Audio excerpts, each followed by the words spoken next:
Welcome, my friends, to the Black Diamond for September 19th, 2016. It's Monday, and it's time for us to get together on our weekly Black Diamond call. So, quick announcement before we get the show on the road is that we've got our Marketing Mastery event happening 31 days and a few hours from now. Yes, we are down to counting the hours until we're all getting together live in sunny Las Vegas for our first ever Digital Altitude Marketing Mastery event. That is happening on October 21st, 22nd, and 23rd.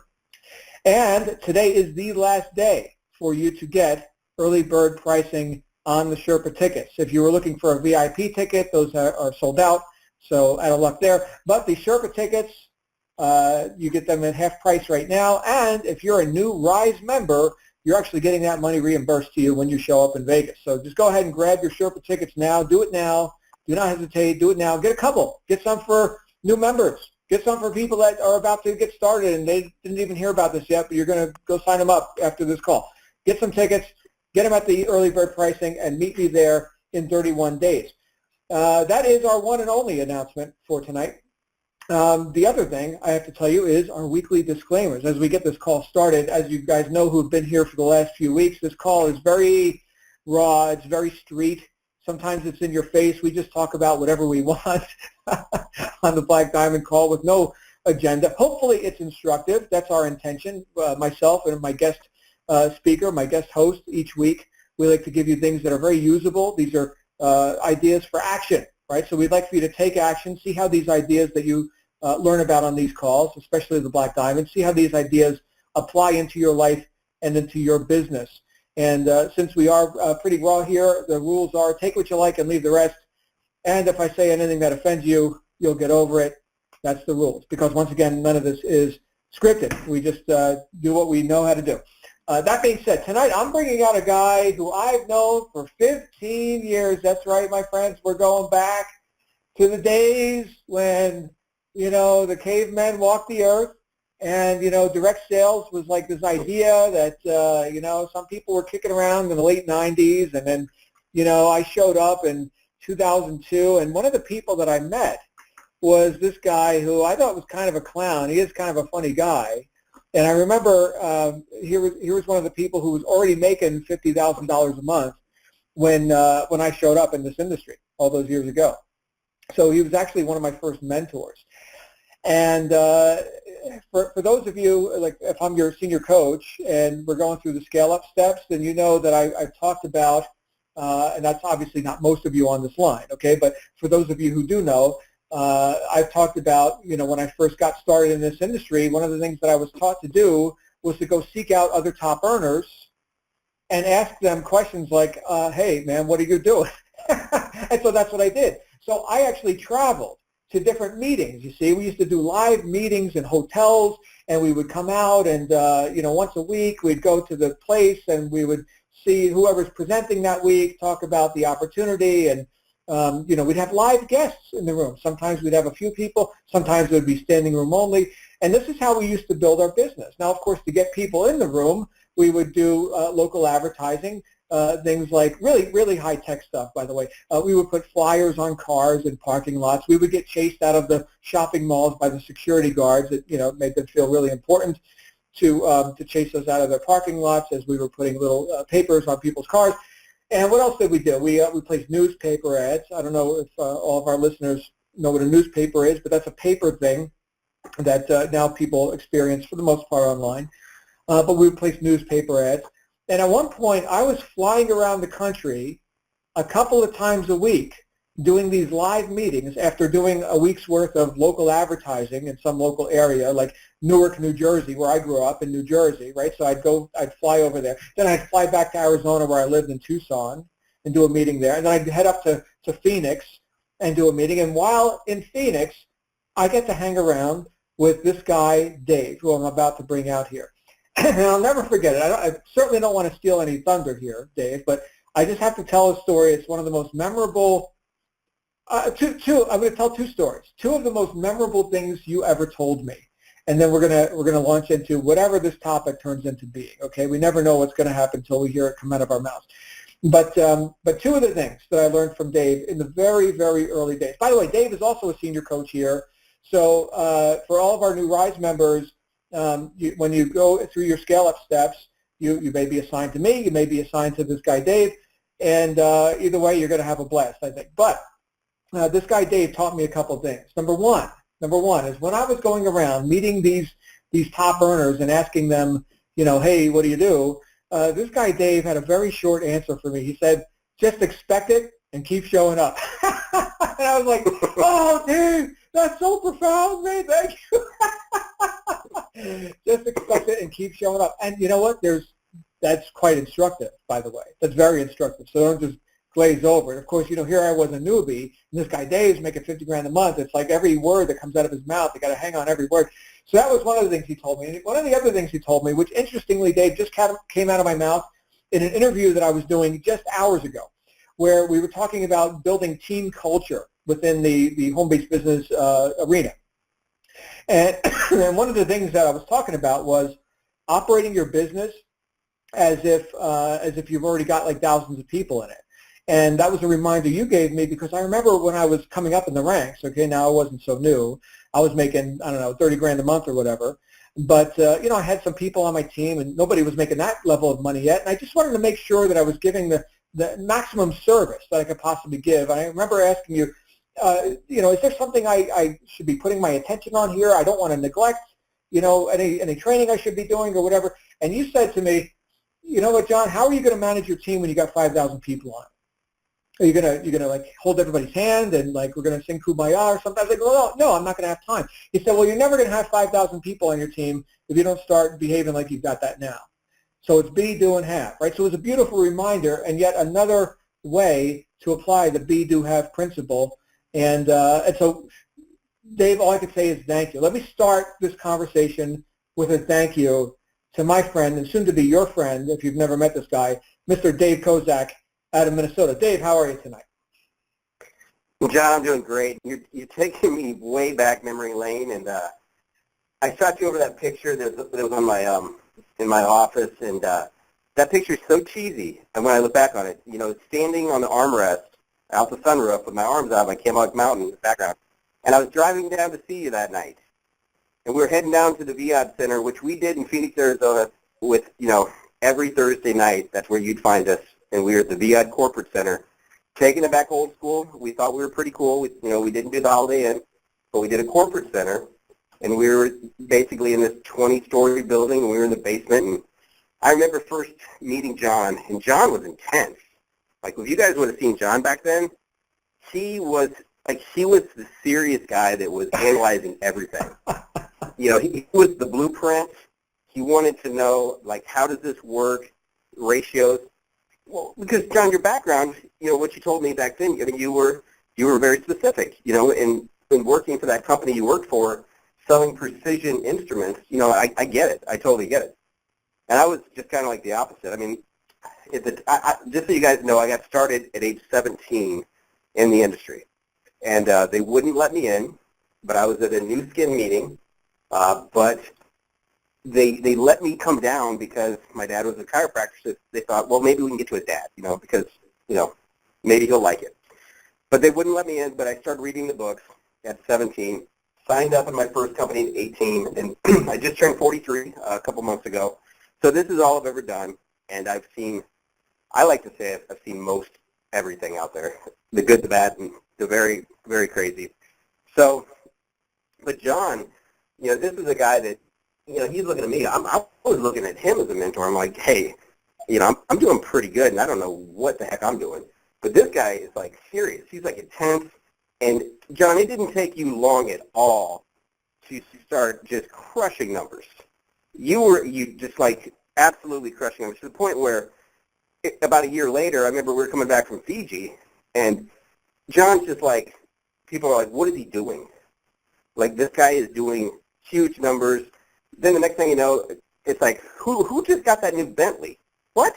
I used to be the cool guy. I had the new cars. I had the new 7 Series. And then John was always like, it was trying to keep up with the Joneses. Hard to do. I thought maybe if I got a trampoline in my living room, I could beat him, have some parties there. But John, you were hard to beat. And you're still hard to beat.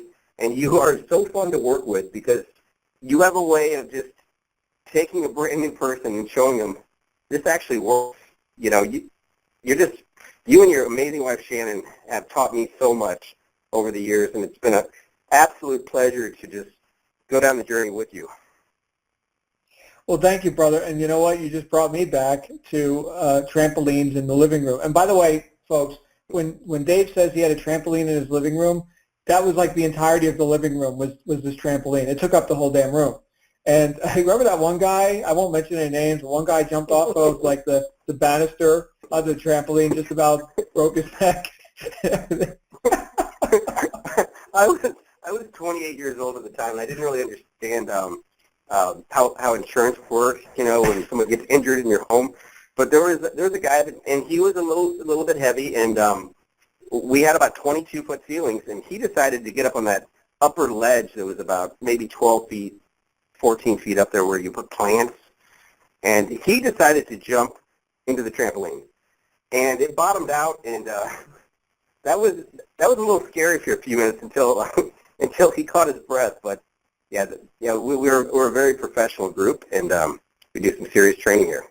Well, you know what? We're going to Vegas in a month, Dave. So I suspect that there's going to be fun there as well. I know we're going to be off strip, thank goodness, but Yeah. There's going to be fun nonetheless. And the thing is that I think a lot of people, you mentioned how intense I was, and I'm still intense in terms of my ability to focus, but I think then I was not as fun because I was just so desperate to get out of the job to start living the lifestyle that I saw other people in the home business world living, including yourself, right? Yeah, you were one of those guys who had sort of arrived, you know. And I remember there was another guy, Steve, and he had the income record, right? And these are the people that I modeled, and you know. But you kind of prided yourself on, like you said, being the non-intense guy. You were like all happy to you know, claim that you were lazy or something. And I didn't know if you were really lazy, but you know. It was different. Well, no, I really was. I mean, let's just be honest here. I mean, this is a very honest company, and let's just tell the truth. The founder used to even put it in the materials, like the worksheet when you get started. He would tell you, you know, you got to do this and work hard, and then I think it actually said, unless you're Dave Kosack. And I mean, I thought that was kind of funny. Looking back on it, I had some older mentors say, you know, Dave, that's not that good to have, but you know. It was, at the time, it was working for me, and here's what I learned, guys, is that John came in there, and he was checking everybody out, and he was going, what are they doing? What's this Steve guy doing? You know, this is when the company is like a baby, and it's like, back then, 15 years ago, to make 6 figures in a month was like pretty impressive. You know, now it's like, I don't think most people realize how lucky you have it with this model here with Digital Altitude. It's completely different than when you're placing newspaper ads and hoping that they're going to show up to the Thursday night meeting that's way out of their way, that could be 45 minutes to an hour away from where they live, and you're hoping they're going to make it in traffic and get there in time, and then if you meet them, and, you know, remember all that stuff, John? I mean, we had so many obstacles back then that it's like a different planet, what we used to do. Yeah. And when John talks about those little flyers, he's not kidding. I mean, we were doing things like that because back then, the internet, it was like dial-up, and then it was like, okay, tiny bit faster here and there. And then there's this thing like, I remember hearing about, I hired a consultant, and he taught me about Overture. I'm like, what is that? Remember the word Overture? It's so long ago. And it's just like, wow. So here we are, you know, getting ready for 2017, getting ready for all of this. I mean, look at what this company is doing in a matter of less than a half a year. It's remarkable compared to what we did, because we were like a boutique operation. And then we got some traction, and then look at, like, click over into 2004, and then 2006, Jeremy Miner comes on board, starts to make some systems that are just, like, incredible. And you start seeing some incomes where I remember seeing leaderboards. Remember the leaderboard where we would see somebody making like $85,000 for the week? And it was crazy. And John, what would you say would happen if we had a time machine and if we could use this technology back then? I'll tell you what would happen. It would probably be to the point where we would have, well, you know what, it's just to speculate, I would say we'd probably all be retired, right? I mean, if I think about but I also have to temper it with this, Dave, is that we all have to mature a bit too, right? I don't know that our goals are to put, trampolines in our living room anymore. So we had to sober up, so to speak, right? Yep. Because I think that money makes you more of what you already are, right? Yep. So, and we've seen people get reckless with money too, right? It could be dangerous. So, yeah, I don't know. I'd like to think that we would have been responsible, but in my case, I was overcompensating to a large degree for having grown up in poverty, right? So when it came time, you remember, here I was.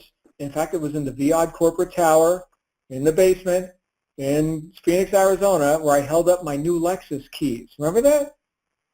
Dude, I remember that like it was yesterday. I was going to actually Yeah. bring that up because I remember you set that as a goal, and you brought down that shiny new Lexus, and you were so happy and so proud, and it was beautiful. Remember, people would come into the garage, and it was like one of those structures that has like 5 or 6 levels, and people would sit in there and smell the leather and turn on that amazing sound system, and they went to feel the wood, and it was just like it was so cool because you could tell those people like, hey, I did this in 4 months or however fast you did 3 that. months. And people, it got real. It becomes real when they see that happen.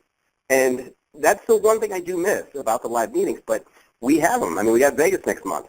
So it's exciting to still have that element of being real and being able to meet people in person. So, yeah, John, I totally remember that.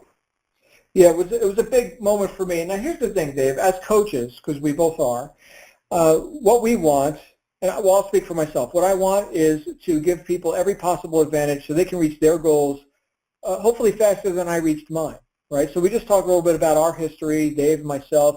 Here we are back in the Stone Age.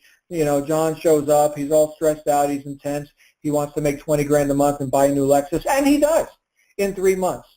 And knowing what I know now, I could have done it faster. Okay, cool. Can we go faster, not just with the experience that we have, but with the systems and the technology and the things, progress has happened. And now we got this guy, what's his name, Forrest, right? And he put this whole DA thing together. None of this existed. There are so many advantages that people have that I don't know if the new person, like let's focus on the new person, Dave, because I believe, and I've said this for years, I know you've heard me say this, is that the new person is the most important person in the company. They are the future. Okay, Yes. I'm like the old hag or something, right? But the new person, right? That's the most important person. So here's somebody who's wondering, is it possible for me to make multiple 6 figures, maybe even 7 figures? Let's just tone it right down. Can I make 20 grand a month like this guy Lavinia and get myself a decent ride? Yes, you can. What are the steps? And what are the advantages people have? And this conversation can go in any direction, but that's what I'm thinking. What would be the most valuable stuff for the guy who or the girl who just signed up and, like a couple hours ago? Well, I'm going to take it back to the things that I learned from my mentors before I ever really made any serious money. The principles were always there. It's just you've got to actually put them in place. So when I was in MLM, the things that just really, in my opinion, are not the best choice. They just they take a tremendous amount of energy for, I think, a fairly small return. But the principles were, hey, you got to keep showing up. You don't quit. Keep learning, keep showing up to the meetings and all that stuff. And you would see some people have a little bit of traction by doing that. I still think it's one of the hardest ways possible to make money. It's good for to meet new people, I guess, but it's just one of the most difficult ways to make any type of significant income. And I actually have to use the word luck. And I think some people actually get a little bit lucky by finding that guy or that girl that actually runs for it and does that. And when we learned high tier and all of this, that whole word luck kind of went away because you can write your own ticket. You just have to decide what you want to do here. And then when you incorporate leverage into it, all of a sudden you can get some breathing room and you can go, wow, I just had my first 5-figure month. And after you have that a couple of times, your mentor can say, hey, why can't you make $30,000 a month? And you'll say, well, those guys do it, but that's not for me. I'm not lucky or whatever. And then you realize you can do it. And John, I don't know where you would max that out, but you went deep into the 7 figures. And I know that when I first met you, if I would have told you you could do that, you probably would have said, dude, you are such a clown. Seriously. I enjoy hanging out with you, but come on. 7 figures, really? It just, until you did it, now when you look back on it, was it really that hard? No, I'd say the hardest part was getting out of my own way, mentally, psychologically, emotionally. Yeah. But what you just said was a very important distinction, and that is that as opposed to standard issue MLM, low ticket, consumables, stuff like that, we've got a leveraged opportunity. We've got a leveraged comp plan where you really can write your own ticket, where you're getting, and you can get, the lion's share of the money right up front, as opposed to, one of the things that, and I'm not here to poo-poo other business models or say, MLM is crap, but when we compare the two, I could say, well, one method is everybody does a little bit, and hopefully everybody does a little bit, right? You see, if 2 get 2, and then they get 2, and then everything, and then, we're all going to be billionaires, and we're just hoping that everybody does a little bit, and then we can win big, right? Or there's the self-reliant approach of top-tier direct sales, which is obviously what you and I have opted for and have for years and years and years. And that is where, I'm quite able, I'm quite motivated. I don't know what the next guy is going to do. I know what I'm going to do. Okay, please give me an opportunity to go do that. And that's what this is about. And leverage is, and, duplication's nice, okay, but it's not like what the whole business is based on, like in traditional, like MLM, which, Dave, I did that for a couple of years, full time. And my best year, I made $12,000 in MLM. Again, not to disparage, standard MLM, but 2.5 years working at full time, made 12 grand my best year. My best month in home business now is 200,000 in a month. So let's say 12,000 in a year or 200,000 in a month. A little bit different. So guys, once again, John had to brag, and he had to 7-up me. He had to, show off a little bit more than I've done because I've never done. No. Hold on a second. Well, I'm sure you've done better, Dave. No. Actually, John, I really don't think I have. As a company owner, I did, but not as a marketer. But as a marketer, I still got John. I think I have you beat for the one day. Now, guys, this is what's important. We're going to go to Vegas in a month, and things are going to happen that are magical in Vegas. So John and I were at an event. Wasn't quite as glamorous as Vegas. It was Scottsdale, and it was a 3-star hotel. But we still we went there, and remember we had a Super Saturday, John. Remember that one? And there were so many of them. Yeah. Well, this is one of the first ones. I think it was the first one you showed up in your Lexus. Okay. And some people had the light bulb moments, and they got it. So in a matter of about, it took about an hour and a half when we actually really talked about the big picture of the company. We're talking about the leverage of the compensation plan. I made $47,000 in an hour and a half. And that blew my mind at age 28. I was like, wow. And so those meetings, like when you guys talk about Vegas and you really understand what's going to happen, we had an inferior compensation plan. We had absolutely zero monthly residual income. I mean, John, could you imagine if we had hiker, climber, and walker residual monthly memberships? No, we had nothing like that. It was gun to your head, 0.0, beginning of every single month. Eat what you kill. That's it. That was the plan.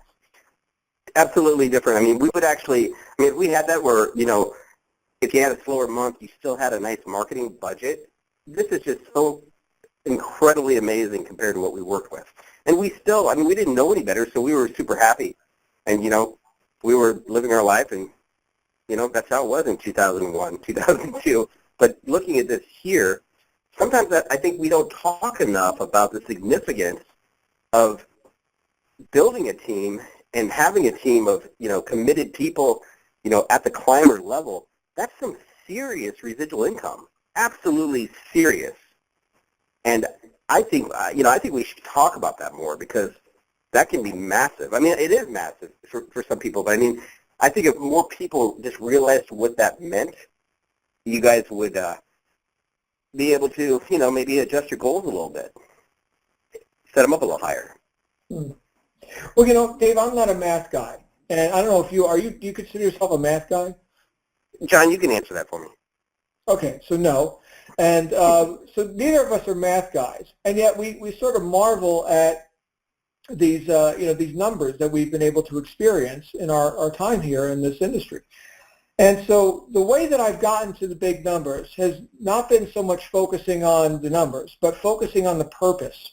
And this is something, Dave, that I think, even for non-math people like me and you, that we can look at. I remember hearing a speech or reading the transcript of the speech. It's one that I've taught before because it's just so profound. It's a speech by Albert E.N. Gray that he gave to the Prudential Insurance Corporation, where he was some big shot back in the 1950s. And of course, the most famous part of that speech was, the title of the speech was The Common Denominator of Success, where he gave what he believed was the common denominator of success for all people who had ever been successful, ever. And if you don't know what that common denominator is, tune in next week and maybe we'll talk about that. But he went on after giving the secret, you see, and he talked about how if you sales managers here in this room, you guys are experiencing a slump, you see, don't try and force production, okay, and don't try and create competition amongst your people. What you want to do is you want to get people refocused on their purpose. Purpose will yield production. Why are we here, folks?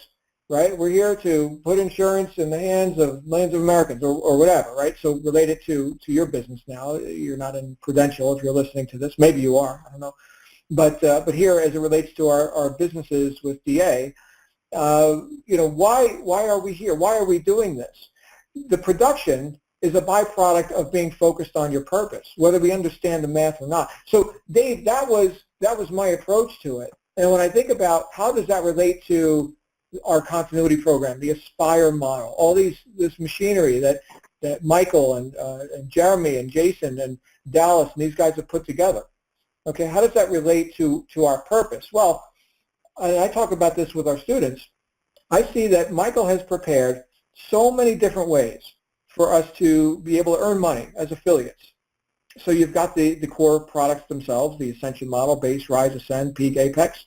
Nice. You've got the sort of the ring around the mountain, right? So if you look at the Ascension model as the core products like a mountain, well, around the mountain is the baseline trail that never ends. It goes around and around and around, and that is Aspire, right? And there's several levels of participation there. Then, of course, you got the incentive program, right? Dave, when we started this call, mentioned the BMW, the picture of him standing on his BMW armrest or something, and in front of Camelback Mountain. That was a breakthrough for him. Would you like a BMW? You can have a BMW, right? Here's the car allowance program. Then we've got the contests, right, which is friendly, fun competition. And here's the Maserati. Here's cash and fabulous prizes. And all that is here for everyone. One thing I will say, Dave, as it relates to all the things that I just mentioned, is that we obviously have a very plugged in and very generous principal at the head of this company. And I haven't had too much opportunity to spend much time one-on-one with Michael. We had lunch this week. He was in Salt Lake. And of course, we're getting together in Vegas. But I can tell you as an observer, and what you and I have seen throughout our evolution in this industry, is that people like this are rare. Opportunities like this are rare. The magnitude of this is pretty huge. And I think if new people could get that, again, I'm going right back to purpose. I don't mean to sidestep your whole climber conversation, but I'm going right back to why does climber even exist.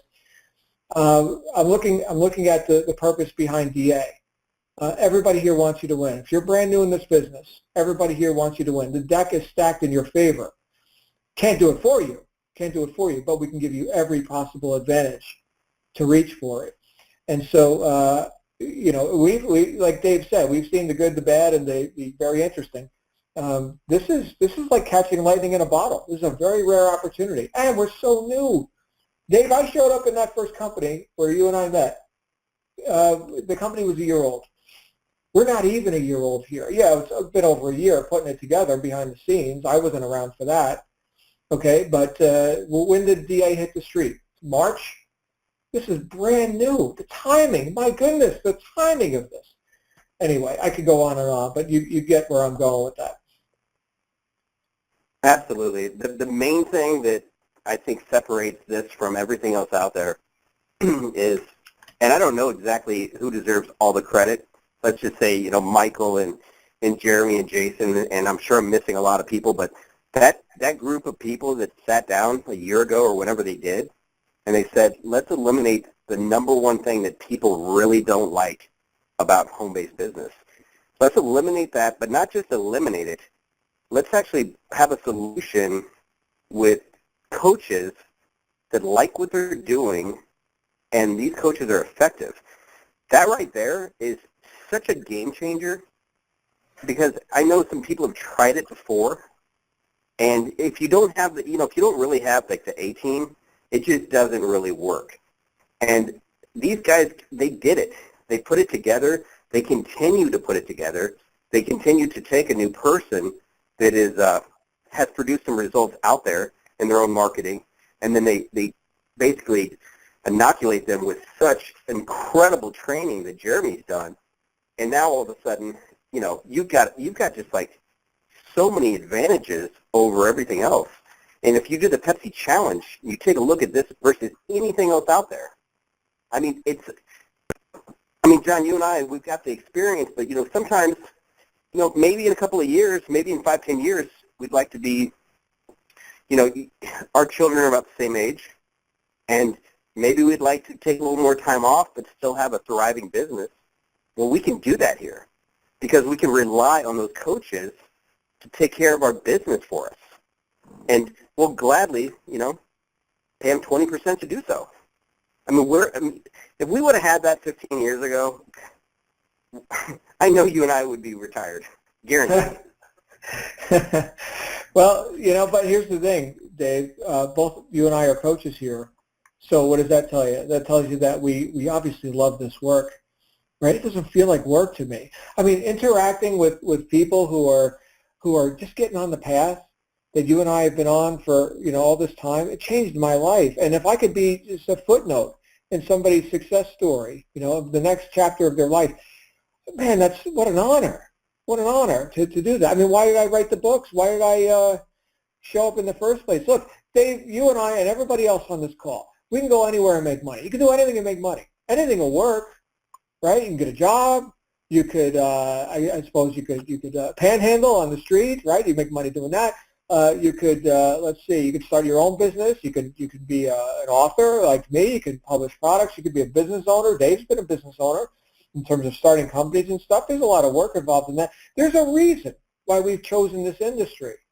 And again, I'll look back to my early days, my youth, and growing up in very extreme examples of lack and limitation and poverty consciousness.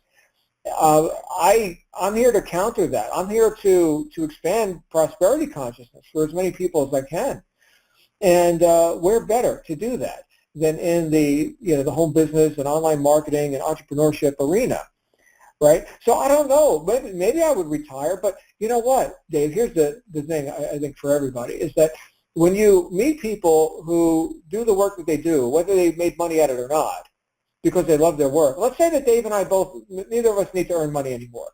We got investments, and you know what? Our bills are paid, whatever. We don't have to earn money, right? It's just about capital gains now. What are we going to do with our time? We going to sit around and twiddle our thumbs? We going to jump around on trampolines in Dave's living room? No, we've grown up. You know what we're going to do? We're going to work. We're going to work. We're going to do, and what is work, by the way? Some people, especially online, Dave, I think a lot of people have invalidated the idea of work and relegated it to just another four-letter word, because it is a four-letter word. But I'll tell you, work is on-purpose action. That's the cleanest definition of work that I've ever found. On-purpose activity. So what would be the opposite? Activity with no purpose?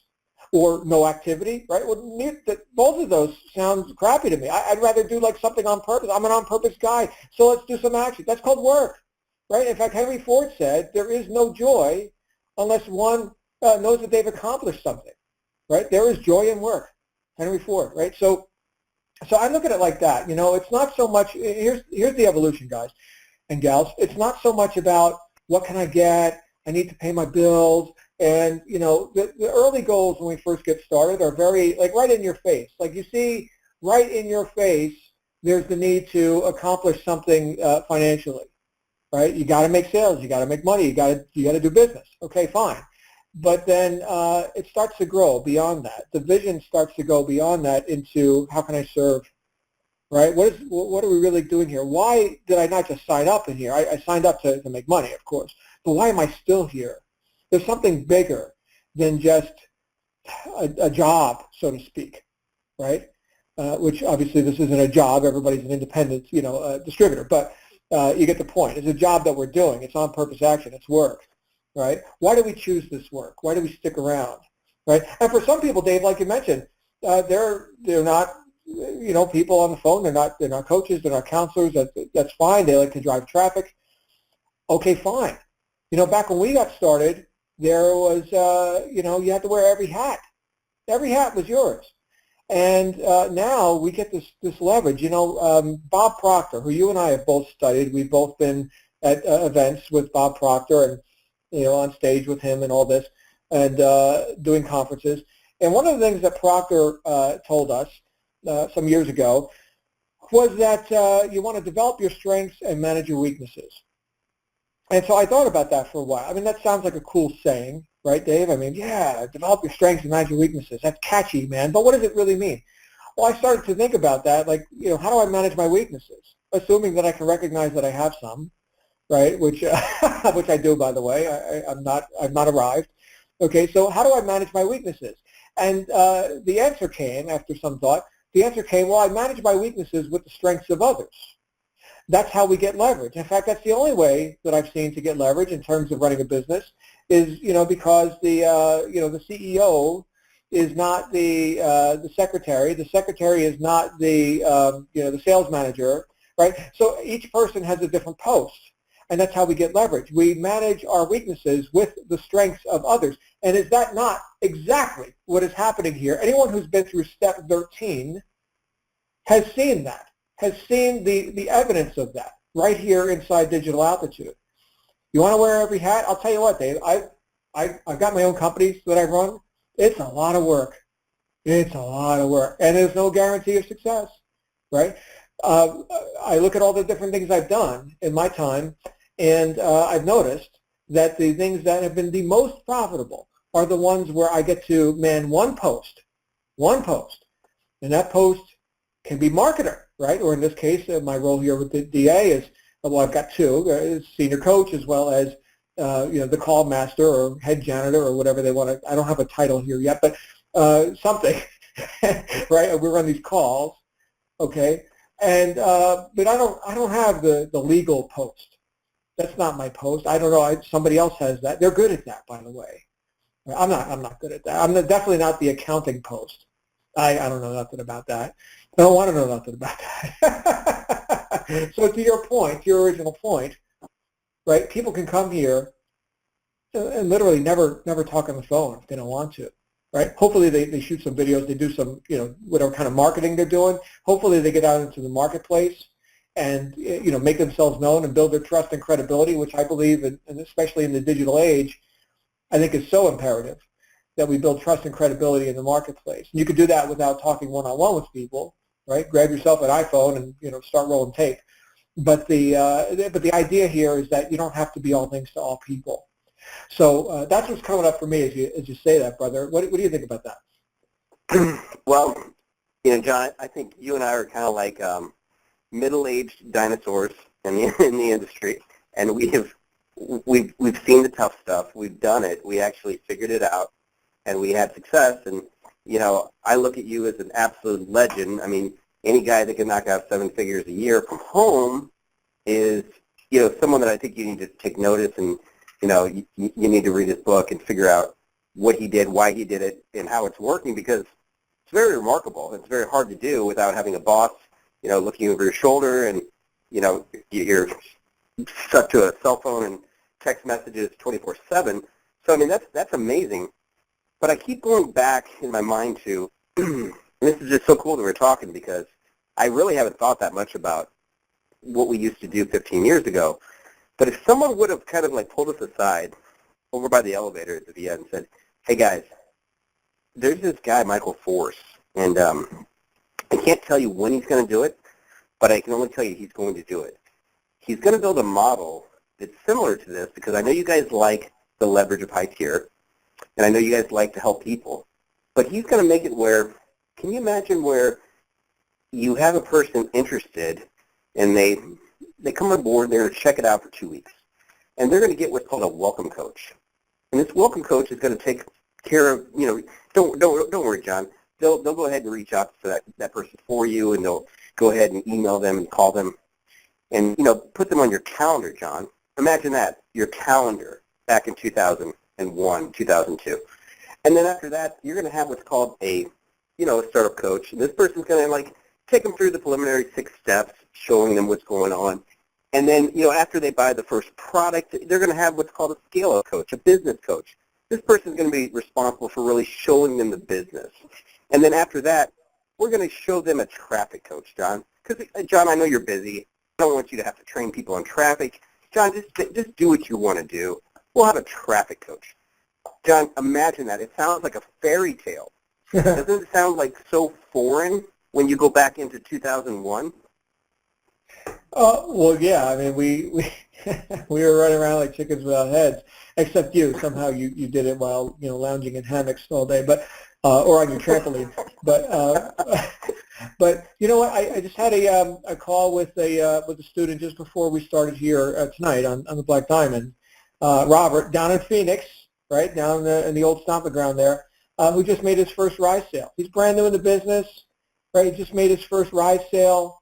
And you know what? It was I wasn't involved with it. I didn't do a 3-way call. I didn't Q&A with him about how to get leads or any of that. It's like the system did it. Beautiful, right? I couldn't imagine that. Dave, how much was required of people back in the days. And I don't want to keep harping on how hard we had it. Look at us, grandpas over here, and we had to walk uphill to school and through the snow and fight polar bears off of our notebook, uphill both ways, No, okay. But I could just tell you that if you saw what we've seen over the past 15 plus years, I think you'd grasp the huge advantage that we have now. So, yeah, Dave, I'm with you. And you know what? I think I'm just looking at the chat roll as you're talking here. We've got a lot of people who are brand new here. And this is, I see people right now. You know what we're going to do? We're going to open this up for Q&A in a minute. But why don't you finish your Hey, John, before we do that, we do that, I want to throw one question at you. Okay. So if you had a brand new person that just joined you today, and they said, John, I need to get to 6 figures a year. What do I need to do? What's your response? Do exactly what I did. And this is what, in fact, Ty Coughlin, who is another old-timer who, from the old days, who was on the Black Diamond a few weeks ago, asked me that same question. I said, well, here's what I do. I'd show up in the company. I'd say, well, who are the top people or the top guy or the top gal, right? Show me the example of what's the best, okay? Great. Then I want to know how are they positioned with their business, like how have they structured their business, and then I want to know what kind of marketing are they doing. So those are the 3 questions I would ask. Now, all those questions can and are answered as you go through the steps. So it's made very easy for me as we go through the steps, right, in terms of like being a coach or being an affiliate. It's very easy for anyone who's an affiliate here to say, go through the steps and listen to your coach, listen very closely, go through each step in its entirety, do the worksheets, really grasp this, because there's not just 6 figures for you on the table here. There's millions on the table here, as evidenced by our results. This is not an experiment. We know this works, and you just happen to have found it at a beautiful time when it has evolved into this thing called digital altitude. top-tier direct sales is alive and well. It changed my life. That's exactly what I would tell people to do, is cling to these steps as if your life depended on it, just like I did back in '02, Dave. Because you know my story. You've probably heard it a million times. My job was literally killing me. I ended up in the hospital at 32 years old with a stress-induced condition. The doctor was telling my wife, who I had just married a couple months prior, that your husband will be dead in 5 years if he keeps going like this, working 80 hours a week, getting his pay cut 3 times a year. Miserable Right. stuff, right? So you got to want it like your life depends on it. So that's what I would do. And then I would look back a year, like I came into this industry with a goal of $20,000 a month, which I was never able to do with the job, never able to do in my franchise, never able to do in multi-level marketing, never able to do, period. Came in here with a goal of $20,000 a month, reached that goal in 3 months, finished my first year, net profit $480,000. Way beyond my expectations, almost double what I was wanting to make. I was wanting to make a quarter, I made almost a half, right? So what's that, right? So when we do it with our head down and like with the blinders on, and we just do it to the max, we'll find that we can go way faster than we may have expected, because a lot of those expectations, Dave, as you know, are based on what we did yesterday. And yesterday sets no precedent for what we can expect tomorrow, although we tend to drag yesterday into today to see what we're going to create tomorrow, which is folly, of course, but that's the human condition. So to sort of hit the reset button, to get really focused on what top people are doing. Listen, right from the horse's mouth. Here's Michael Force, right? Here's a guy who's made it. He's done tremendous work, okay, and been tremendously productive. Listen closely, not just to the words, but who's saying them, and start modeling what these people are doing. That's exactly what I would tell people to do, Dave. So, John, what about, I just got to reverse this on you a little bit. If you want to kind of like turn off the faucet and slow down the success to almost the bare minimum, what should that person do if they say, you know what, I just want to test it out, John. Show me how it doesn't work. What should I do so it doesn't work? Let's see. I'll answer that if you don't want to. I'm having a stretch on this one. Well, I'm going to go back to principle, because I base my answers on principle, and I would have to say live in a state of indecision. In other words, waffle back and forth, drift from thing to thing, chase every shiny object, and dilute yourself by attempting to dabble and to experiment with lots of different things. That's what I would say is a pretty good way to be mediocre. What do you think? I would say that's an excellent way. I think I can add some spice to that. I would okay. say, another thing is, guys, there's a great lineup of new fall TV shows. I mean, come on. Monday night, what are you doing on here? I mean, there's plenty of things to watch. They're bringing back MacGyver. I mean, come on. MacGyver? Wow. Really? Yeah, they're bringing back MacGyver. So, you could show up here and invest in your future, or, you got things to watch. Those morning calls, there's other things to be doing in the morning, Spotify's got some great music. Just get on there. Hey, that Vegas event, have you seen ticket prices lately, John? They're ridiculous. So forget about, traveling. And why would you want to, stay at a nice resort with a bunch of future friends? I mean, 15 years ago, John, we never knew each other. I mean, we could have just let that pass by, so we didn't have to meet if we didn't, actually show up. So, that. And then, hey, John, that trip to Fiji, that wasn't that fun, was it? So, guys, obviously I'm joking. The point is, get to every single event, whether that event is digital every morning, or if that event is, once a week like we're doing here, or if that event is every time we're in Vegas or wherever we're at doing an event like that. If you get to those events, the friendships that we formed are priceless. They last a lifetime, as we're showing you right now, and we learn from each other.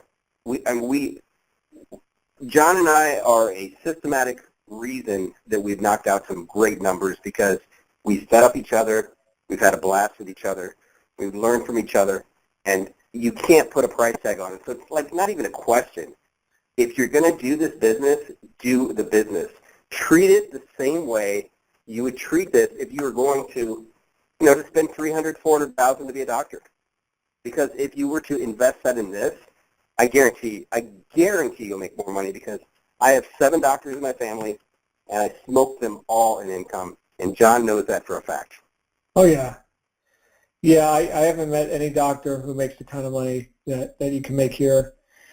And we need doctors, of course. Doctors good. We need doctors. Not everybody can be, an online business millionaire or whatever. But for that matter, we need people, operating the counter at Starbucks and at the Apple Store and everything else.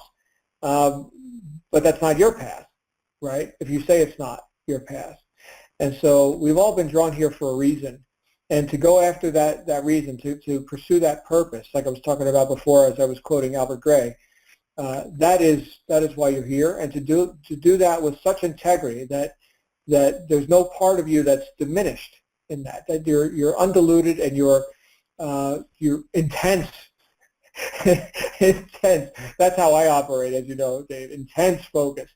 But that's the only way that I've known how to win. It's like Napoleon Hill talked about in Think and Grow Rich, that these successful people he studied, they're like virtually obsessed with success. Okay. Balance in life, yeah, that's good. I'm still learning about that. But I tell you, I am obsessed with success, not just for myself, but for any people I can touch, during my time here. So it's a big mission. It's big. And you know what, Dave, I just want to honor you. I mean, there's no mistake that, here we both are again. And all these years later, I think we're on the right path, my friend. And I think there's a lot of people who have just join that path as well. And so why don't we hear from a couple of them? What do you think? We'll open the lines, take a couple of questions. What do you think of that? Absolutely. Before we do that, I want to say a quick shout out to my very dear friend, Jason Howell, because the reason I'm here is I got a phone call in April, and of all places in the world, he calls me up and I said, there's a little bit of a delay. I said, where are you at? And he goes, I'm in Nepal. I'm like, okay, Jason. He's always doing something super cool. He's in some village. He's like building, I don't know what he's building, but he's building something cool, like a school or something with his wonderful wife, Tanya. And it's like, he calls me up and I said, what's going on? He goes, I need to ask your advice on something. So it was a side business question when we talked. And then after we're done, I said, what are you up to? And he told me, and he said, you should really consider coming over here and doing some coaching. And here I am. So Jason, I had no idea how much fun this was going to be. I thank you from the bottom of my heart, and you're always my lifeguard. And John, you know the inside joke about that. Jason saved my life in Fiji whenever I was getting a little rip curl out there. 6 in the morning, Jason saw me. Everyone thought I was joking because I joke around a lot, but I was actually like waiting for help. He's the only one that came out and saved me. So he is my brother for life. Jason, I love you. Thank you. Back to you, John. Awesome stuff. Yeah, you know what, Jason, if you're listening, Jason's my bro. In fact, he's back and forth from Phoenix to Salt Lake, and he typically stays here at the house, but he's in Salt Lake. He was here just last night with his beautiful wife, Tanya, as well. Everybody, you'll get to meet Jason and Tanya live in Vegas, of course. Dave, thank you. Thank you again for all you shared. I love you, man. You're awesome. I can't wait to see you in person in Vegas. We get to hear each other on these calls and see each other on webinars and all this, but my goodness, it's been a little while. So I'm looking forward to seeing you, my friend. Thanks for all you do. I appreciate everything you do. Give Shannon my best. You guys have been just so wonderful for the industry over the years. And, John, thank you so much. Thanks for inviting me out. Awesome. Hey, everybody, we'll see you next time on another Black Diamond call. Again, last day to get Sherpa tickets at half price. And I will see everybody, of course, tomorrow morning being Tuesday, on our wake-up call. Make it a great day, and we'll see you soon. Bye for now.